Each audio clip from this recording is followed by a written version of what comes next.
welcome to part 2 of the tutorial for teaching your dog how to stay. My camera's currently broken, so I'm recording this on my phone. So if it looks like I recorded this on a toaster, that's why. So in part 2 here, I'm gonna just talk about some tips and tricks to master stay and sort of some common problems that people have. So the first tip that I have is for people whose dogs really struggle to maintain a stay, especially in the beginning. Some people find that even trying to take just a small step to the side or back away from their dog is too much for the dog to handle and they want to move, especially with young puppies. This is true. So the first tip that I have is to deal with that, and it is to start with the least amount of movement that your dog can handle. So if your dog can only handle you getting them into a sit or a down and then you standing straight, take that as part of your stay, as a jumping off point. You can also try tapping your foot side to side. If actually taking a step is too much, tapping your foot side to side is a good place to start to work up to being able to take a full step. So that's tip number 1, is start with the least amount of movement your dog can handle. Whether it's just you standing up straight, and just asking them to sit or down in front of you for a few seconds without moving, you can start there, tap your foot side to side, take really teeny tiny little steps at first until they're really getting the idea of maintaining a position for a duration of time. And the second tip that I have is to not do this. Stay. Can you hear? That is something that a lot of people do when they're training their dog to stay. They'll have them sit or down somewhere, they'll walk a little bit away and then call their dog and then give them a reward. The problem with that is that you're not actually rewarding the stay. What you're rewarding is a recall, which is also a good thing to reinforce, but that's not what we're doing here. We're teaching a stay. So what I always recommend for people, and what I do with my own dogs, is if I tell them to stay, they are not to move until I come and get them. So that's why in the first video, I have you sort of work in a circle. So if you think about it like a clock, you're starting at like 12 o'clock.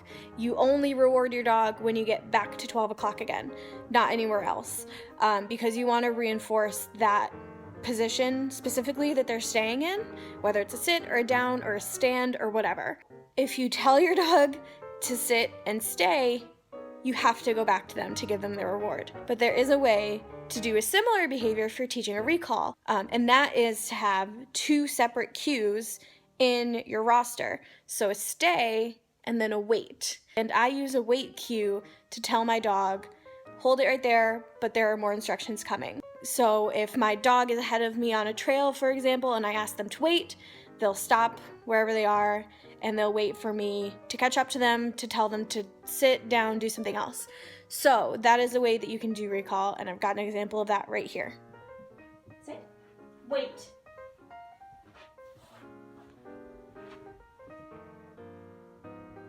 Here.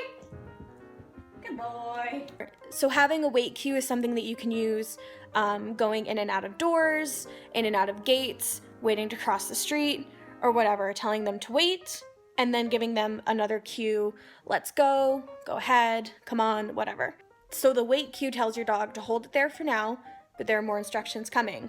Whereas stay is park your butt and do not move until I come to you. So once your dog has sort of mastered the cue and you're able to walk in a full circle around them without them moving, you can start adding in different distractions, longer lengths of time, asking them to hold their stay, and doing the behavior in different locations.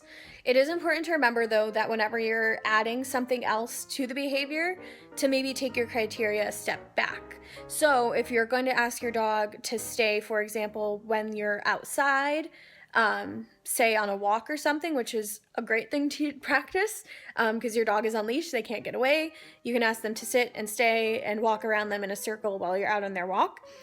But if they've never done this before, then you might not be able to walk all the way around in a circle at first. You might have to just start with a few steps to either side or a few steps back or whatever. So whenever you're adding in distractions or more time or more distance, knock your criteria back a little bit because you want to set your dog up for success. Here's some ways with Finley, because he has a really awesome stay. Here's some ways that I have added some different variations to it.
So that's it for this video. I hope you guys enjoyed it and I hope you find it helpful. Good luck practicing your stays with your dogs. Scarlett's practicing her stay in my lap right now. She's very sleepy. All right, have fun working with your dogs and I'll see you next time.